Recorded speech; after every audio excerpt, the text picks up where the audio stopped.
Nadie en la historia ha estado tan cerca de Jesús como Judas Iscariote, y al mismo tiempo nadie terminó tan lejos, porque Judas no fue un enemigo externo, no fue un soldado romano ni un fariseo lejano, fue uno de los 12, elegido personalmente, llamado por su nombre, alguien que caminó con él, comió con él, escuchó sus palabras más íntimas y aún así lo entregó. Y este hecho, dicho así de claro desde el inicio, no solo es impactante, es profundamente inquietante, porque obliga a aceptar una verdad incómoda. La mayor traición de la historia no vino de fuera, vino desde dentro, desde la confianza, desde la cercanía, desde alguien que conocía a Jesús mejor que casi todos. La Iglesia nunca ha negado este hecho ni lo ha suavizado, los evangelios lo dicen sin rodeos. Judas entregó a Jesús por 30 monedas de plata, un precio bajo, casi ofensivo, y aquí aparece el primer golpe narrativo que muchos prefieren ignorar, porque Judas no traiciona por odio explícito, no lo hace en un arranque de furia, lo hace de manera fría, calculada, silenciosa, como quien toma una decisión que cree racional,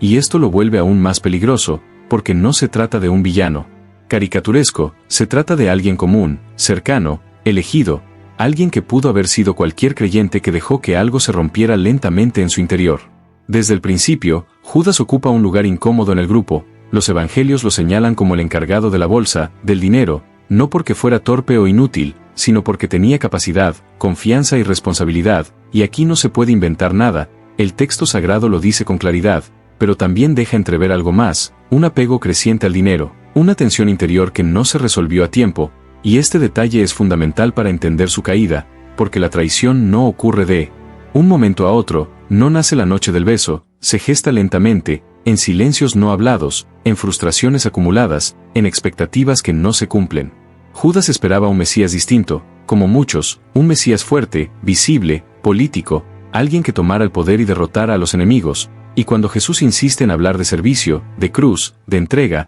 algo empieza a quebrarse, no de golpe, sino como se quiebra una vasija por dentro, sin ruido exterior. Y aquí la historia se vuelve peligrosa para quien escucha con honestidad, porque muestra que se puede seguir a Jesús externamente, al mismo tiempo, ir alejándose interiormente, y esa distancia invisible es la más letal. El momento de la traición no es impulsivo. Judas va a ver a los sumos sacerdotes, negocia, acuerda, pregunta cuánto le darán, y ese detalle, tan humano y tan frío, revela que la traición fue consciente, libre, no forzada, y la Iglesia ha sido siempre clara en este punto. Judas no fue una marioneta sin voluntad, no fue empujado por una fuerza irresistible, actuó con libertad, y esa libertad es precisamente lo que hace su historia tan inquietante, porque si fue libre, también fue responsable. La noche de la última cena, Jesús lo sabe todo, sabe quién lo va a entregar, y aún así no lo expulsa, no lo humilla públicamente, no lo señala con el dedo, al contrario, comparte el pan con él, le lava los pies como a los demás, y este gesto, que suele pasar desapercibido,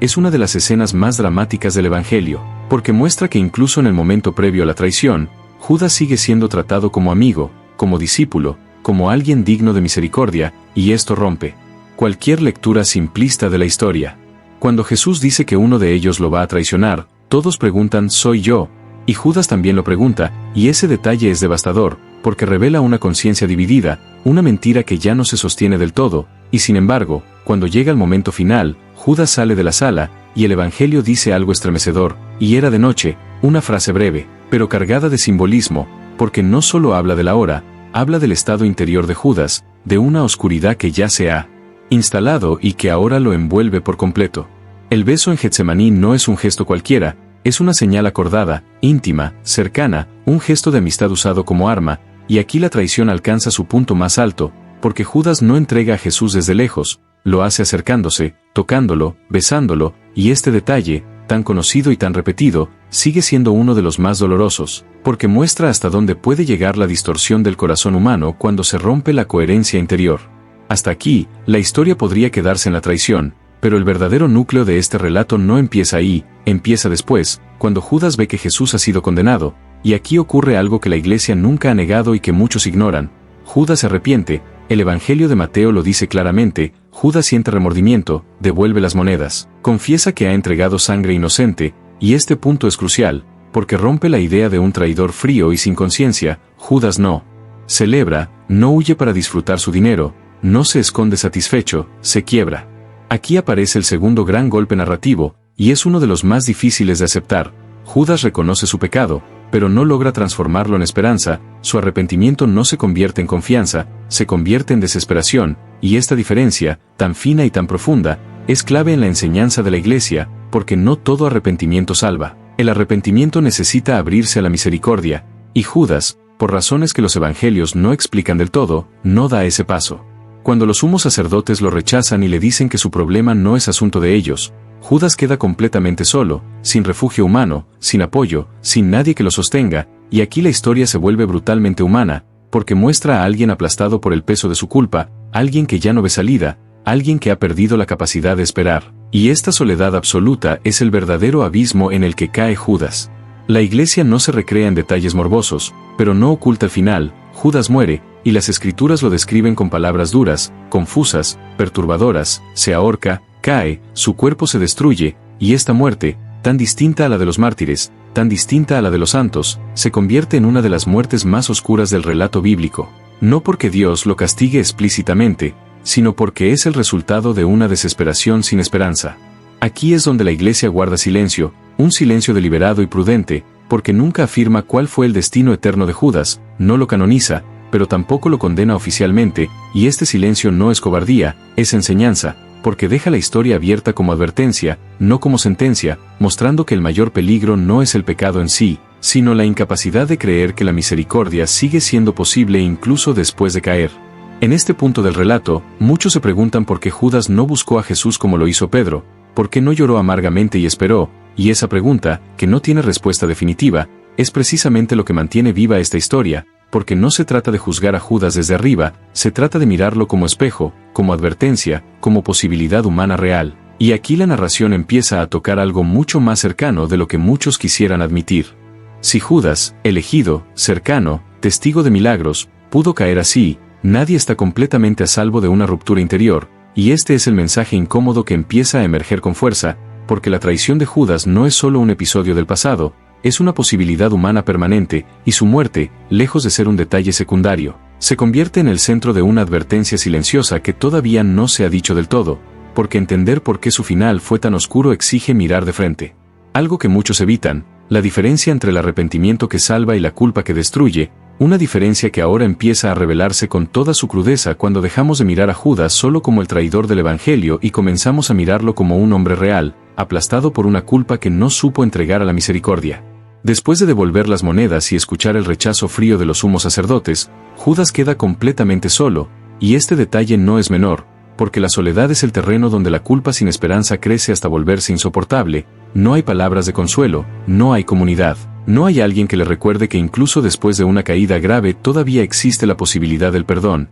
y aquí la historia deja de ser únicamente teológica para volverse profundamente humana, porque muestra cómo una conciencia culpable, aislada y sin esperanza puede empujar a una persona hacia decisiones irreversibles. La Iglesia, apoyándose en el Evangelio de Mateo y en la reflexión de siglos, ha señalado siempre que Judas no murió porque no se arrepintiera, murió porque su arrepentimiento no se transformó en confianza, y esta distinción es una de las más delicadas y menos comprendidas de toda la fe cristiana, porque arrepentirse no es solo reconocer el pecado, es creer que la misericordia de Dios sigue siendo más grande que ese pecado, y Judas, por razones que no se explicitan del todo, no logró dar ese paso interior. Aquí aparece el contraste inevitable con Pedro, que también negó a Jesús, que también falló de manera grave, que también sintió miedo y culpa, pero que lloró y esperó, y aunque este contraste no se usa para condenar a Judas, sí sirve como advertencia, porque muestra que no todos los pecados llevan al mismo final, lo que marca la diferencia no es la gravedad de la caída, sino la actitud del corazón después de caer, y esta es una verdad incómoda que atraviesa todo el relato. La muerte de Judas, descrita con imágenes duras en las Escrituras, no se presenta como un acto heroico ni como un sacrificio, se presenta como una ruptura, como una implosión interior que termina destruyendo el cuerpo, y este lenguaje, tan fuerte, no busca provocar morbo, busca dejar claro que la desesperación no es neutral, que tiene consecuencias reales, visibles, dolorosas, y por eso la Iglesia nunca ha suavizado este final, pero tampoco lo ha explotado de manera sensacionalista. Durante siglos, teólogos, santos y pastores han reflexionado sobre Judas con enorme prudencia, precisamente porque su figura toca un límite delicado, el límite entre la libertad humana y la misericordia divina, y uno de los puntos más repetidos en esta reflexión es que Judas no fue abandonado por Dios, fue Judas quien dejó de creer que Dios podía perdonarlo. Y esta afirmación, aunque dura, no es una condena, es una advertencia, porque muestra que incluso después de caminar con Jesús, uno puede perder la esperanza. La Iglesia ha sido clara en algo que muchos desconocen, nunca ha declarado oficialmente que Judas esté condenado eternamente, y este silencio doctrinal no es un vacío, es una enseñanza, porque deja abierta la reflexión sin cerrar el misterio, invitando a mirar su muerte no como un veredicto final, sino como un signo trágico de lo que ocurre cuando la culpa se vive sin fe, sin comunidad y sin confianza en la misericordia. Aquí la narración alcanza un punto crucial, porque la muerte de Judas no se entiende solo como un hecho histórico, se entiende como una advertencia permanente, no dirigida a los enemigos de la fe, sino a quienes están dentro, a quienes creen, a quienes participan, a quienes sirven, porque Judas no fue un extraño, fue parte del círculo más íntimo, y su caída demuestra que la cercanía exterior no garantiza la fidelidad interior. En este punto, muchos oyentes sienten incomodidad, porque la historia deja de ser lejana, deja de ser un relato antiguo y comienza a tocar preguntas personales, incómodas, preguntas que no se responden fácilmente, como qué hacemos con nuestra culpa, cómo reaccionamos cuando fallamos gravemente, si buscamos esconderla, justificarla o entregarla. Y esta incomodidad no es un error narrativo, es precisamente el corazón del mensaje. La muerte de Judas también plantea una pregunta que la Iglesia no rehúye, pero que trata con extrema prudencia.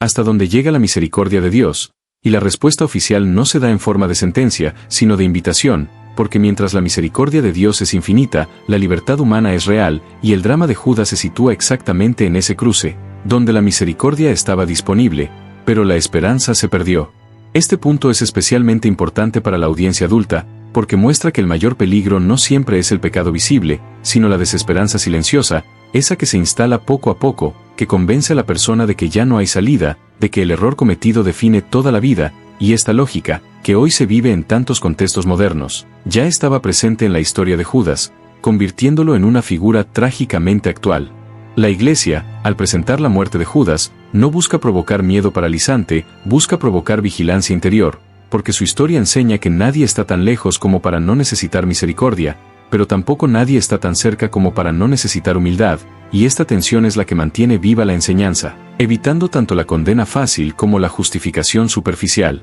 En muchas homilías y documentos, se insiste en que Judas representa el arrepentimiento que no confía, y esta expresión, aunque breve, encierra una profundidad enorme, porque muestra que no basta con reconocer el mal, hay que creer que el bien sigue siendo posible, y cuando esa creencia se rompe, la culpa se vuelve destructiva, cerrando el horizonte y empujando a decisiones definitivas. La forma en que Judas muere, tan distinta a la de los mártires, tan distinta a la de los santos, subraya precisamente esta diferencia, porque mientras los mártires mueren entregando su vida con esperanza, Judas muere encerrado en su propia desesperación, sin poder mirar más allá de su error, y este contraste no se presenta para humillar, sino para advertir, porque muestra dos caminos posibles después de la caída. Aquí la Iglesia introduce un silencio elocuente, no para ocultar, sino para enseñar, porque no ofrece una respuesta cerrada sobre el destino eterno de Judas, pero sí ofrece una lección clara sobre el peligro de perder la esperanza, y este silencio, lejos de debilitar el mensaje, lo fortalece, porque obliga a cada oyente a confrontarse con su propia manera de enfrentar la culpa.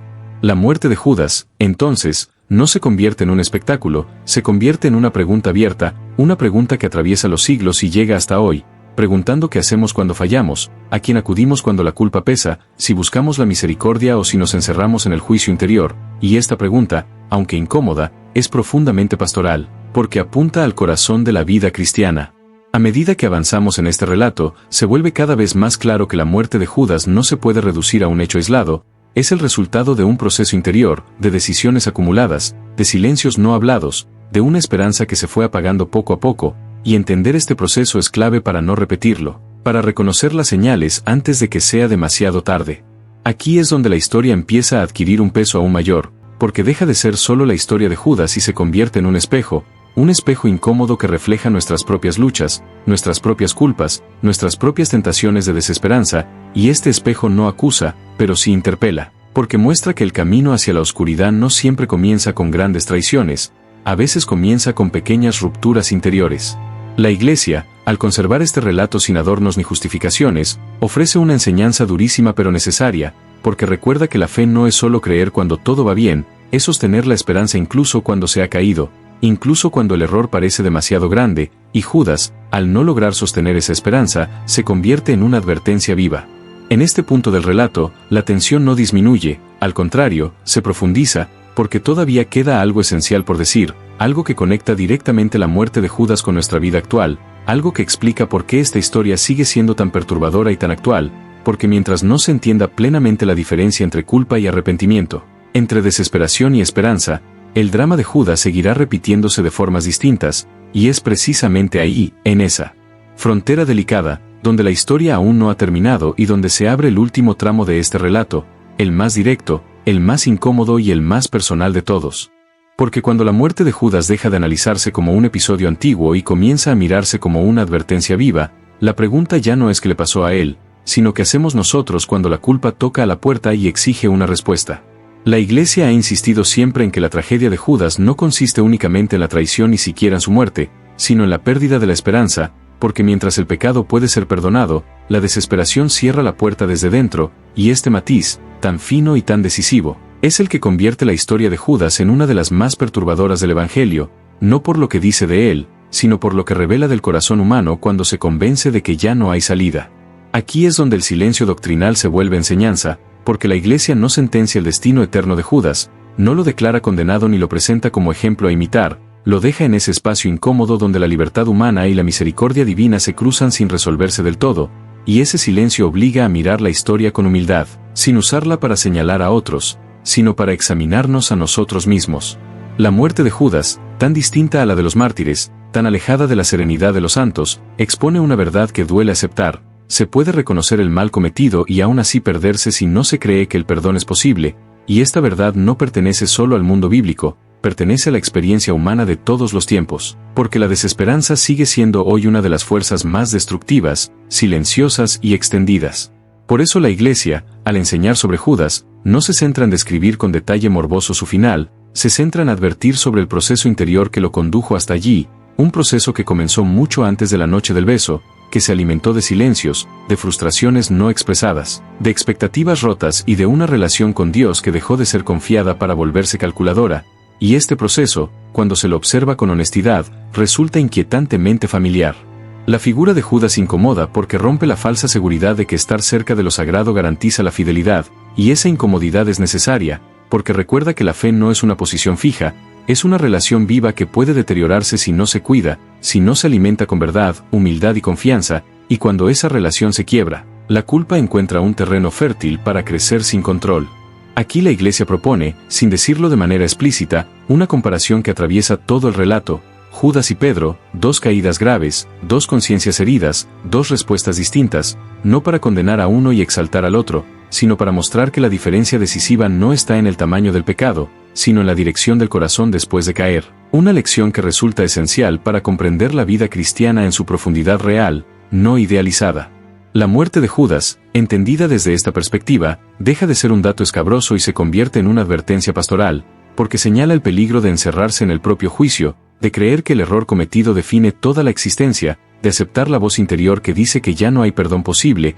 y esa voz, aunque se presente como conciencia, no conduce a la vida, conduce al aislamiento y a la destrucción. La Iglesia, fiel a su misión, no ofrece una respuesta fácil para esta tensión, no cierra el misterio con una frase tranquilizadora ni con una condena tajante, ofrece algo más exigente, una invitación permanente a no perder la esperanza, incluso cuando la culpa pesa, incluso cuando la caída ha sido grave, incluso cuando la vergüenza paraliza, porque mientras hay vida, la misericordia sigue siendo posible, y esa posibilidad no depende del mérito humano, sino de la fidelidad de Dios. Mirada así, la muerte de Judas se vuelve una llamada urgente para nuestro tiempo, un tiempo marcado por la culpa silenciosa, por el miedo al juicio, por la tendencia a ocultar las heridas en lugar de exponerlas a la sanación, y este contexto hace que la historia de Judas resuene con una fuerza particular, porque muestra las consecuencias de vivir el error en soledad y sin esperanza. La Iglesia no presenta a Judas como un monstruo, lo presenta como un hombre real, capaz de amar, de elegir, de fallar y de romperse,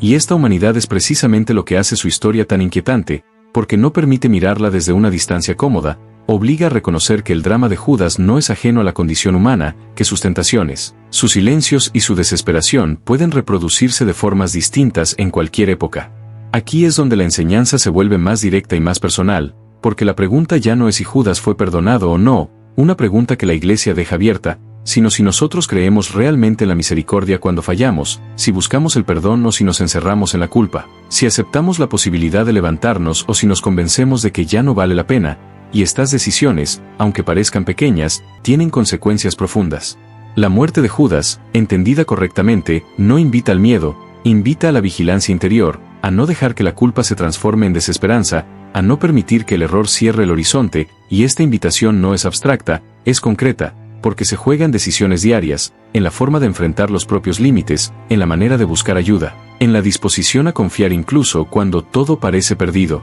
Por eso esta historia no termina con la muerte de Judas, continúa la vida de cada creyente que se enfrenta a su propia fragilidad, y en ese sentido, el relato cumple una función esencial: recordar que el mayor peligro no es caer, sino dejar de creer que se puede volver a empezar, una verdad que la Iglesia ha repetido de mil maneras a lo largo de los siglos y que aquí aparece condensada en una historia breve, dura y profundamente aleccionadora. Al final, la muerte de Judas no se presenta como una condena, se presenta como una advertencia, no para señalar con el dedo, sino para despertar conciencias, porque la fe cristiana no se sostiene sobre la perfección, se sostiene sobre la misericordia, y perder de vista esa misericordia es perder el centro mismo del Evangelio, algo que Judas, trágicamente, no logró conservar. Esta es la razón por la que la Iglesia conserva el relato sin suavizarlo ni cerrarlo, porque sabe que su fuerza está precisamente en la incomodidad que provoca, en la pregunta que deja abierta, en la llamada a no repetir el mismo camino, y esta pedagogía, exigente pero profundamente humana, es la que convierte la historia de Judas en una de las más importantes y más actuales de toda la tradición cristiana.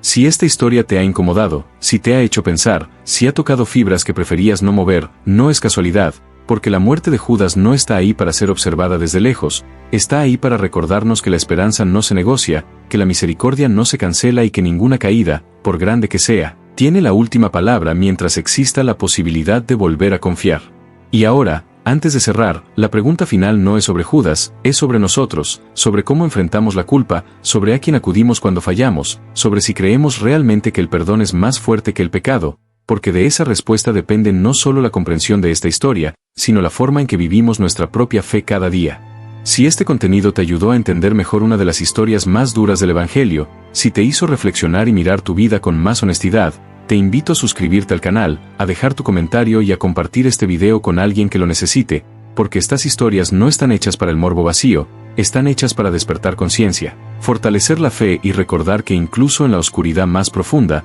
la esperanza sigue siendo posible cuando no se pierde la confianza en la misericordia de Dios.